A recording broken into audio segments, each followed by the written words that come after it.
I tell you what, the last few minutes accurately sum up the last 2 weeks of my life.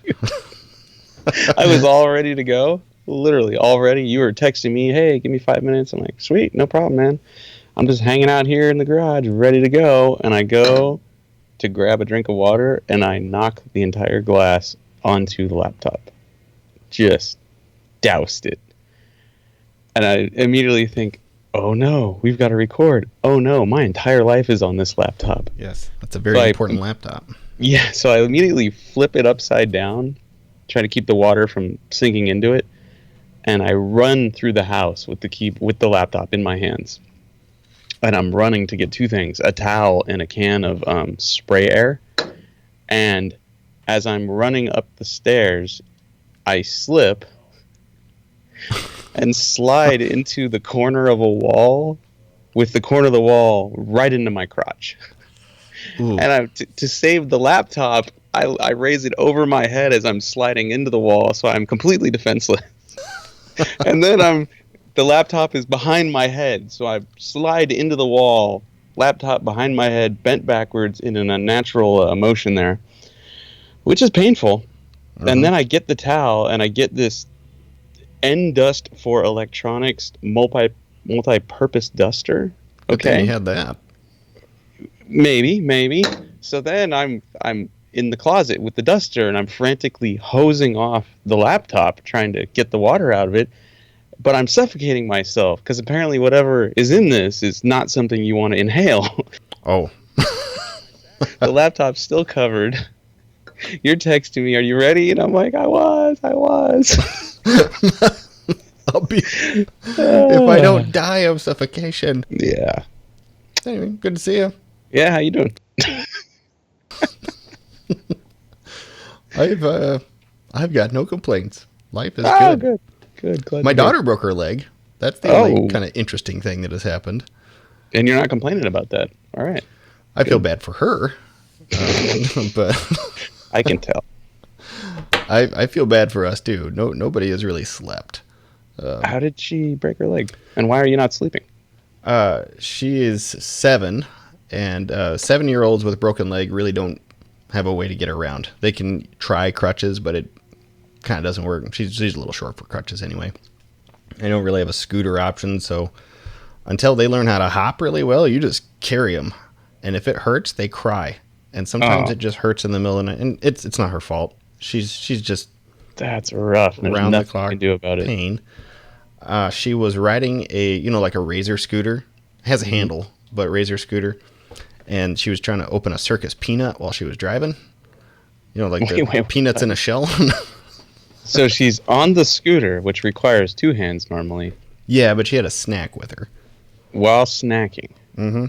Got it. So she's multi-talented. We live on a block where you can you can make a loop around the block. So her brother went one way and she went the other, and they were going to meet in the middle on their scooters.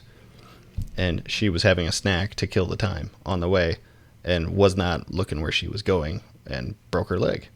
And it's a legit broke her leg. Didn't come through the skin, but the lady showed us, the nurse showed us the x-rays. I'm like, ooh, yep, that's broke. Oh, so, man. And were you did you see it happen, or could you hear it, or was she laying there for like half an hour? So what's your level of guilt? None. I was here. I was at work. Okay. So I got home, and we had a particularly tough day in our sister company. Not your my sister company, roofing company that I own here with some buddies. We had a bad day. So I went home, looking to see my family to get cheered up, and my daughter's sitting in the chair, like moaning, just clearly in agony, like, oh no, what's going on? And my wife said, I think we better figure out what to do. So let's just go to the hospital and see what they say. And we took her there, and this Ames is a college town, and half the doctors, and Dr. Smith was there, and he knew her, and he said, all right, let's just get her x-rayed. And yep, it was broken. But interestingly enough, it was swelling so much they didn't even put a cast on it. They put a splint on it. She'll get a cast later this week. And then once she has a cast on it, she's got to do that for about 3 weeks. And then about 3 weeks later, she'll get a different cast, and then she can get a boot, and then she can start moving around. But But in the meantime, she's just got a busted leg and hopefully some pain meds. No pain meds. It's Tylenol. We've been using some Benadryl just to knock her out when needed. And I've all three kids have been to the hospital for something. Only my son's actually spent the night. He's broken no bones. Both girls have broken bones. This is definitely the worst. I've never broken a bone. I've sprained a lot of things. I've never broken anything. I assume you probably have. Yeah. Like many times. My right arm's not exactly straight. Let's see it. Thanks to BMX. It's mostly straight. But yeah, looks good. I broke the hell out of this on my bike jumping it. And I think I knocked out my teeth when that happened. I think I might have knocked out my 2 front teeth and broke my arm in a bunch of places when that happened. Like your baby teeth? I think so, yeah. Are these real teeth here? This left front one, depending on which way you're looking, I actually broke that in half during filming of what would become Roadkill. There was Freiberger and I did a road trip where we rescued his 66 Buick Special from Rick Payway's backyard. Uh-huh. And I was laying on the floor of the car under the dash trying to figure out what was wrong with the brake pedal. And Freiberger was on the passenger side of the floor with a big sledgehammer, or any hammer, I don't even know how big it was. And he hit the floor, and when my head was on the floor, even my teeth chatter, and it broke a tooth in half. How odd. And it was right before we started making Roadkill. So if you look at the first, maybe even the second episode of Roadkill, I'm trying actively not to smile at all because I had a tooth broken in half and I hadn't had time to go get it fixed. So you were like Lloyd Christmas, Dumb and Dumber? That's a lovely accent you have. New Jersey? Austria. Austria? Well then, good day, mate. Let's put another shrimp on the barbie. Just like Lloyd. Yeah. Do you have any pictures? I'm sure you could find it on the internet somewhere. For Christmas, I would like one autographed. Okay, I'll see what I can do. Welcome to the show, everybody. This is a good show. It's a radio show. It's on the YouTubes now.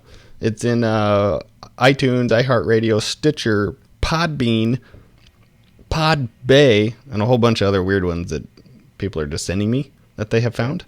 Never heard of this, but okay. I don't know most of those, but iTunes we definitely do. So leave us a feedback rating there. Here's where we are right now. It is September. SEMA's coming up in a month. You're always a big deal at SEMA. I'm going to be there for about 46 hours. I have a very small window of SEMA this year. That's really not a window. That's like a microscope. It's going to be tough to get a lot done. For those of you that are wondering what SEMA is, what he's talking about is it's a trade show for aftermarket parts manufacturers, distributors, wholesalers for cars. Mm-hmm. And every year they gather in Vegas and they have this monster trade show. And if you were to walk every aisle of carpet in that trade show, allegedly it's about 29 miles worth of walking. Kibbe is apparently attempting to do it in 4 to 6 hours. Good luck. Yeah, I'm going to see very little. I'm going to attempt to do a show with you, do a bunch of interviews, meet a couple of vendors, see some buddies, and go home. It may take you 4 to 6 hours to get a cab. It might. This is going to be interesting. I haven't cabbed in Vegas the last 2 years. I've Ubered everywhere. Uber's been great. Yeah, that has worked well. But so we're gonna, if we can do a show there, we're going to attempt to do a show live there. Yeah. That hopefully will or will not happen. But I assume we can go live to your YouTube channel. I was hoping to chat with you about this, and I guess we'll just do it right here though. Can we try to do this show live? Like maybe our next one? Like set a time and there's a couple out there, a couple services. You just want to cut out the middleman, huh? No editing, save a few bucks every month. Hey. If we're going to make this thing $20 bucks, right? Yeah. No. Just kidding, Eric. I was Bernie. Bernie will take it personally. This show sucks without Bernie. As he should. Yeah. No, I was thinking of just somehow, some way it'd be neat to do it. There's one called B.Live that I think pushes out to Facebook and YouTube and a bunch of other channels. But I'll put out a poll. I'll ask people, what's the best time of day for you to break away for 20 minutes? And we won't do the whole show. We'll just do a segment or something. But I think it'd be fun. Yeah, I think it'd be real fun. I like doing live. How much live do you do? I just talked to your buddy lot. Jacob yesterday. Jacob's doing a lot of live stuff for Tim. I don't personally do a whole lot of live because I keep forgetting that I can. But whenever we're filming Roadkill or going to a Roadkill event, we'll do live stuff. And, some of it's pretty popular. Like that one time I was on Woodward Avenue and some greasy-haired jerk was walking away from me, and I may have extended a finger into the air, saluting him and all he's accomplished. Maybe.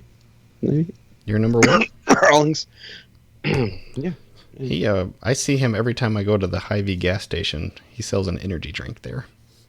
I see his face there. It's like, get you some of that. And it's like Gas Monkey Energy. Oh, boy. I didn't know that There's existed. nothing he won't sell, is there? Have you seen the new TV show? Oh, wait a minute. No. Hold on. Speaking of there's nothing he won't sell, I had a company approach me. Oh, you have it with you? I'm so excited about it because I actually use their products and their stuff is awesome. Yeah. And my fascination and affinity for zip ties, right? Yes. Well, are you kidding me? look at that. That is amazing. For those of you that are not watching this and you're only listening to WireCare. This is wirecares.com Mike Finnegan signature series cable tie kit, which sounds ridiculous until you realize there are cable ties in here that are made of metal. There are cable ties in here that you don't have to cut with flush cut pliers. Like you pull it tight and you twist it and it breaks off completely flush. There are cable ties in here that have holes at the end so you could screw them down and hold things up. Mm-hmm. There are the greatest pair of cable tie cutting pliers ever in here. I mean, it's genuinely cool. And they're going to be introducing this at the PRI show where I'll be there hanging out, and I'm fired up about it. What a dream come true. That is the perfect product for you. I never thought my ugly mug would be on the face of any product, but dude, it's cable ties. I'm down. Yeah, totally down. That's about your speed too. Cable ties and some Bush Light or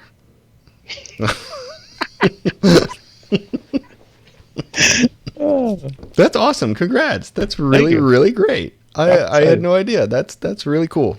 So will you take your 55 then to PRI?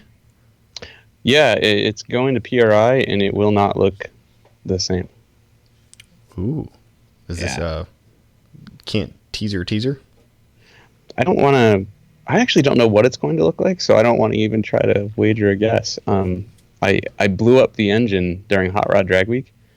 What happened was, we went to Drag Week. I got entered. I got accepted. Made a 950 pass the first day. Had problems with my throwout bearing. We struggled a lot. And Bo Shears and I hit the road Monday night, first day of Drag Week. And we made the drive to the hotel. It was like a couple hundred miles. And the car ran great. Bo Shears drove it. I sat in the passenger seat with the laptop and tuned it. And by the time we got to the hotel, the thing was running like a champ. And day 2 of Drag Week, we're at Gateway Motorsports Park in St. Louis. And it dropped a valve during the burnout. And the number 3 intake valve had broke off, got smashed into the number 3 piston, put a hole in it. And then the pieces got sucked up through the intake manifold by the blower and redistributed throughout the motor. Every piston. Just shelled it. Dude, it looks like a hand grenade and a chainsaw made love inside my motor. I mean, it's bad. And so we were out. There was no fixing it. This is that brand new all aluminum short block. I know. That I had bought. And sadly, there wasn't time before Drag Week to install a new set of cylinder heads. I have a brand new pair of L block cylinder heads sitting here that I wanted to put on the motor, and I just couldn't. I was literally welding the headers together for the car in the parking lot at Drag Week. So what? We haven't talked in 2 weeks, but for listeners, they just heard in the last show, 6 days ago, all of this. So in the last show, you were in the throes of preparing. You had to put in different door bars. Your exhaust wasn't legal. I think you needed a horn. It was on and on and on, all these things, but you accomplished all of them. Yeah, we did not sleep. David Newbern, Daniel Boshears, Matt Nab, and I pretty much didn't sleep. And Drag Week registration closed at 1 p.m. last Sunday. So you had to be in the gate by 1 p.m. Well, at 11:30 the night before, we had to make the call. If we don't leave now, because it's a 12-hour drive, we won't make it in time. So I threw my welder in the bed of the truck, and we loaded the car on the trailer and towed it there. And when I got there, I was finished welding the headers in the parking lot of Drag Week while we were registering. And we miraculously got it done, got the chassis certified right then and there. You know, we were in Drag Week. But the problem is, one of the things on my list to do was to change the cylinder heads out because they were 12 years old and, you know, well, they were 12 years old. And I just physically couldn't do it. There was no time to change the valve springs on the heads to match the cam and put the heads on the engine. And on day 2, it just bit us in the ass. It dropped the valve and destroyed the bottom end of the motor. So we're out of Drag Week, right? And this is, you know, where this all ends up is my buddy Mike Cotton has a shop called Midwest Images in New Baden, Illinois, which is about half hour from where I broke down. We ended up towing the car to his place, and I don't know if it was over breakfast or beers, but he was like, why don't you finally let me pull that ghetto ass wrap off the car and paint it? And at the moment, I didn't even want to look at the car. I was so pissed off that I wasn't in Drag Week anymore and that we didn't finish that I was like, fine, get it out of my life for a few months. And, you know, is it I don't white? What? I've seen one picture of it. Under the wrap, it's a gray primer sealer, and then it's black E-coat on some of the body panels that were replaced. So he's got it, and we were going to reintroduce it to the world at PRI. You know, that would give him like 2.5 months to finish it. Yeah. But then Freiberger texted me yesterday, and I don't know if it's going to happen, but we're talking about hurrying up and rebuilding the engine, painting the car, and driving it to SEMA and sticking it in the 10 booth. I don't know if that will happen or not, but if it doesn't happen, it'll be at PRI. It'll be at PRI either way, but it may end up at SEMA at some point. I don't know. You brought a lot of stuff to SEMA by this point. Is that like a big push for you? Part of me doesn't care so much, because taking a car to SEMA is a lot of stress. You know, you can't be late. It is. You can't be late. The thing needs to look good. And you care for it every day. Yeah. I mean, you usually show up. I did that. I showed up early and tried to get things prepped, and like finally just a guy did it for me. But yeah, I mean, you're on the hook the whole time. Yeah, I mean, it's pretty cool. I mean, the 10 booth, it would be in Central Hall. It's always in Central Hall. So it's right in the middle of Hot Rod Alley. So having a car there is huge. I mean, that would be awesome. But if it doesn't happen, then we can all slow down our lives a little bit, not rush. And that's kind of appealing as well. So I don't know if it'll be at SEMA or not, but it'll be at the PRI show in Indy in December in the WireCare booth, which is where we'll be showing off the Finnegan Signature Series cable tie kit. I cannot wait to buy some of those. Can I buy them now? No, they're not out yet. That's literally just the first one. I have the first one. Man. Because they sent it to me. They were like, hey, what do you think? And I was like, this is the craziest thing I've ever seen, and I'm proud to be a part of it. So yeah, I'm go ahead and make happy. It. Man, I'll bet Rawlings can't believe it. He'll have some zip ties out by PRI too. Oh, his will probably be gold-plated. Gold-plated. Maybe get a free bottle of tequila with him or something. Woo. I don't know. Hey, speaking of spending money, pimping stuff out, if you go to kfshowshirts.com, by the time this show airs, we have a brand new t-shirt out with the phrase on it that says, one is wholesome and the other is a mini trucker. we have a new shirt out. The first shirt was awesome. I actually saw one at a Roadkill Zip Tie Drags event last weekend. And which one is the first shirt? The black one with the orange outline of the car we can't talk about in the show that we shouldn't say anything about. That shirt's rad. I don't even have one. How do I, where am I going to get mine? You got to go to kfshowshirts.com. That pretty much sums up how this whole deal is working.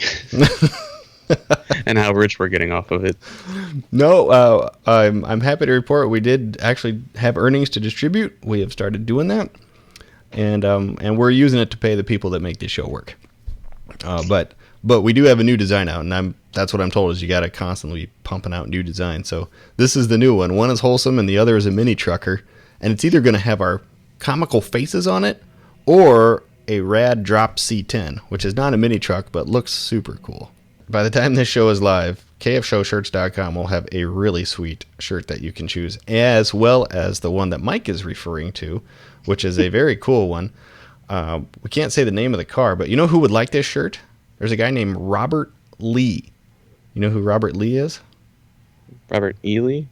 No, Robert Lee. He is a reporter for ESPN. Oh, He's Asian. Last name Lee. He is not being allowed to broadcast a game, I think, in Virginia. Oh, I heard about that. This is legit. Because of his name, ESPN thought people might be offended by Robert Lee broadcasting in Virginia. That's right. This country is going crazy. We should get him a shirt. When I think of Robert Lee, I think of Robert E. Lee, like you do. I would always call him General Lee, and that makes me kind of want one of our shirts, which has a car on it. But yeah. Robert Lee could use a shirt. Speaking in general terms. Yeah. It would lead you to the path of greatness. But generally. And also speaking of generally, kfshowshirts.com. Think of Bernie. Think of the kids. No, speaking of generally, you know the wheels I got? I told you I bought some wheels. No. Oh, yeah, I did. I got 4 beautiful 15x7 vectors, and 2 of them are dinged. Aww. Like, not in a cool way. So I'm attempting to see if the seller will fund the repair. I mean, it's an easy repair. You got to weld them up and then grind them and refinish it. But it's a bummer. Like, they're being very cooperative, like talking to me, but they're really not wanting to pay. You're like, look, dude, I'm buying wheels for a dream. I don't even have a car to put these on. Yeah, I bought these before, hoping the car would come. All right. Yeah. I'll let you know. So I don't want to end without finishing up the drag week story, though. Did you at least have fun while you were racing? Was it great? Yeah, it was drag week. So drag week, if you're not familiar with it, it's an endurance drag race. You make passes at a drag strip, then you drive to another one, but you don't drive directly. No highways really. You drive in, back roads, the longest route possible, in an effort to put a lot of miles on your car and prove you have a fast street car. These are for ostensibly street vehicles. Mm-hmm. So you drive about 900 to 1,200 miles during drag week, and you make passes at 4 different drag strips 5 times. And you average your best pass at each drag strip. Add them all together, divide by 5, average. Lowest average wins, right? So it's not easy. If you have a fast car, this is not easy. And I have a stick shift car, so there was a lot of clutch maintenance and things like that. The transmission was out of the car both days for various reasons. We busted our asses. But the driving on the highway part and the back roads and getting to the hotel at night and hanging out in the parking lot with guys that survived the same drive you did, that's the best part of drag week. Oh my God. I mean, you're sharing the road with 6, 7, 8, 9, 10-second cars. I think the slowest class at drag week, the average to be in that class was like 1050 or something. I mean, these are legitimately fast cars. Does everybody pull a trailer? Where do they keep their stuff? The thing about drag week is everything you need to compete and keep your car running, you have to have with you, either in your car or in a small like 4x4 trailer towed behind your car, like a little U-Haul type trailer. Mm-hmm. You can tow that. But what you can't have is you can't have, your wife follow you with a car trailer. You can't call a tow truck. Like, you break down, you fix it. And so it's a whole lot of MacGyver, a lot of ingenuity. The stories that come out of this event of people overcoming the odds are just amazing. So yeah, I thoroughly enjoyed it right up until the part where I had to look at my engine and go, we can't fix this on the side of the road or in this parking lot and make it to the next track on time. Toast. So yeah, so the day that I had to pull the plug on it was a really crappy day, and I went through the 3 stages of, first I was angry, then I was in denial, then I was bitter, then acceptance. And then I was, and then 4 stages, whatever, I accepted it and went, all right, well, we'll leave the car here at the body shop. We'll let my buddy turn lemons into lemonade and pull the wrap and paint the thing, and we hopped in my old pickup and just followed along with the tour and just watched everyone else drag race. So all in all, it was cool, but I'm definitely going back with a more solid plan and better parts next year. Good for you. Yeah. Good for you. I'm rooting for you. Would a little game of Guess Whose Birthday cheer you up? I'm in a good mood, but let's play anyway. Okay. I only have 2 for you because I was scrambling. The first one, this is kind of in honor of what we're doing today. So we're not going to review a Dukes episode today. We're going to review the first Fast and Furious movie, The Fast and the Furious. But this is a tricky one. This is somebody in the movie. You're going to hear them in this dialogue, and they're not alive anymore. So let's see if you can figure out who this is. Tuna on white, no crust, right? Paul Walker. How is it? Paul Walker. How old would Paul Walker be? Oh, today? Yeah, that's what makes it tricky. 30. We're think more. He's 40. He died at 40. Okay. Yeah, and how many years has it been? Jesus. Okay. So he's probably like 42 if he was still alive, something like that. 44. September 12th, 1973 was his birthday. He'd be 44 this year. Okay. Yeah, time flies, huh? Yeah, I didn't realize that was 4 years ago that he passed away. Maybe it was in between birthday. I don't know, but yeah. Have you heard some of the guesses as to why it happened? I mean, obviously speed was a factor. But there was a guy, I don't remember his name, but he wrote an article on Jalopnik about he had bought a Corvette with super low miles, but the original tires on it. That's what I And the heard first too. time he took it to a track day, he went off the track because basically the tires were old and they weren't like visually bad, but I guess all of whatever is inside the rubber that makes it grip had kind of gone away just from sitting. And he was guessing that that's what was wrong with the Porsche that Paul Walker was a passenger in, was that it was a low mile car, but with probably the original tires and, lost control. Yeah. I'd read that same article or very similar one, and it sucks. There's nothing okay about it, and it was like an unplanned trip too, right? He was at a party, and the guy said, "Hey, let's just take a blaster on the block in this car. We'll just come right back." Because I think it was even a charity fundraiser or something. So Paul Walker said, okay. So yeah, that's a bummer. Here's one more. This is a very tough one. This is a theme song to the movie. There are 3 main characters. You have to guess which main character and then guess how old he or she is. Here's the theme song. Wait, is in the song? You'll figure it out. This is the theme song to the movie. All right, here we go.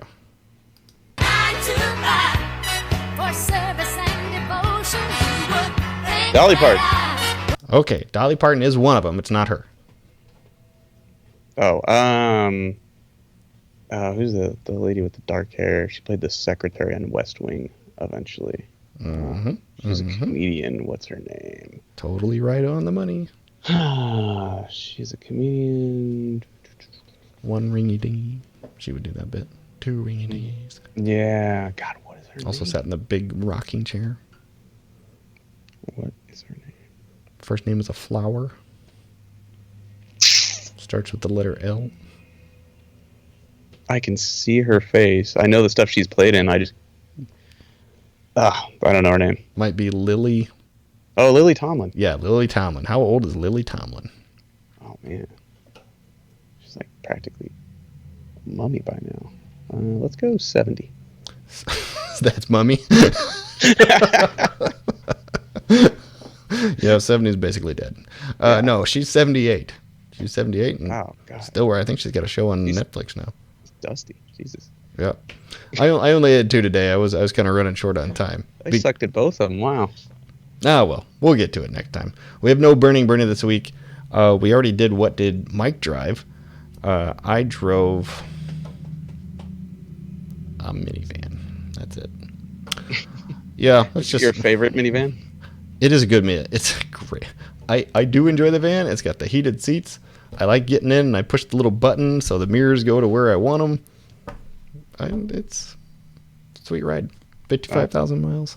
Good mileage. Just keep telling yourself that. Mm-hmm. Would you like to get to the Fast and Furious? The movie? The movie review? I know you do, because I know you love this flick. I watched the whole thing.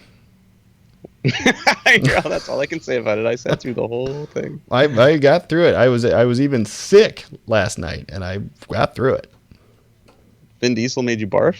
No, I have like a summer cold, those type of things. But this is Some days are better than others. This is the Fast and the Furious. Release date February 15th, 1955. Starring John Ireland, Dorothy Malone, and Bruce Carlisle. So I watched it. 1955? That's legit. The Fast and the Furious debuted on February 15th, 1955, starring John Ireland, Dorothy Malone, and Bruce Carlisle. So I'm glad you watched the movie with the dusty people, because that's definitely what we were going to talk about today. Oh, Let's you hear might your mean the other review. one. You might mean the other one. Do you mean the one released on June 22nd, 2001? Directed by Rob Cohen and Mel City? That one? That might be the one. The one where the director is the pizza boy? Yeah, that one. He is? He is. Oh, how about that? Okay, Yeah. yes, I did watch the right movie. And I'm ready. But good pull, because I didn't know about that other one. I knew this movie directly ripped off another movie. I just didn't know it would be that one. Yeah, it was this. I went and read IMDb super fast. Like, it's this guy gets out of jail, steals a car, and has to drive to Mexico. Because where else would you go? Yeah, good question. But anyway, I know this is a favorite of yours, and I'm ready. So, what is your amazing 30-second review of the movie that started an empire? There's 2 or 3 more movies being filmed in pre-production right now in this series. It's a cash cow. They're going to get an even dozen flicks, huh? I think I saw 11 is already in the works in pre-production. These people are getting old. I mean, they're not dusty, but they're getting old. Mm-hmm. And how do you top the last one in terms of just ridiculousness with cars? I don't know. I did later on. I'll get to the box office mojo stuff. I kind of like going through that stuff, but yeah, let's hear it. I'm ready. I didn't know it was 30 seconds. Okay. So here we go. So this is the story of Brian Connor. Guy's an undercover cop. He's attempting to infiltrate the Los Angeles underground street racing scene in order to find out who's hijacking big rigs full of expensive home video equipment. It's a problem. It's the perfect angle for a long-running movie franchise, because they'll always make VCRs.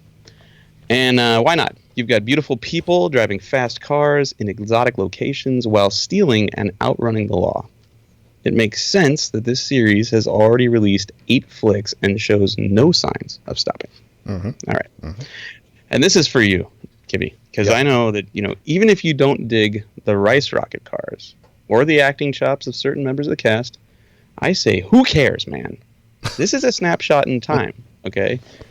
I mean, the most recent installments of the franchise are so over the top, they're not even really grounded in reality in terms of the cars and what they're doing. But this first movie, The Fast and the Furious, is a fairly honest representation of what was going on in Southern California in the car world at the time. It really was. So I tell you, watch this flick again and again and enjoy the scenery. Enjoy the girls, the vibe, the everlasting one-liners like Tuna, no crust, okay?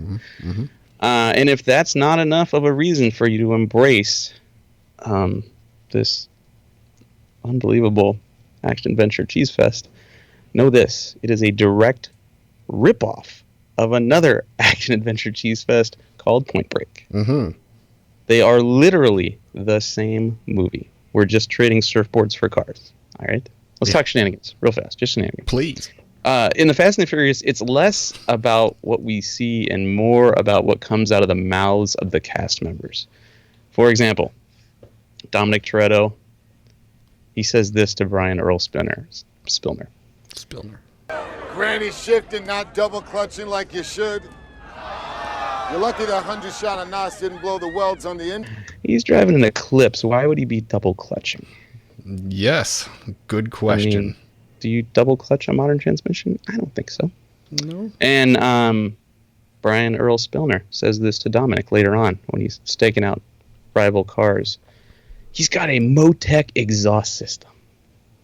When did Motec ever make anything besides ECUs? Come on, man. Come on. There are spoon engines later, though. He gets better.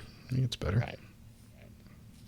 Well, those were real, though. Spoon Sports. Yeah, so they recovered. Yeah. So, yeah. I love this movie.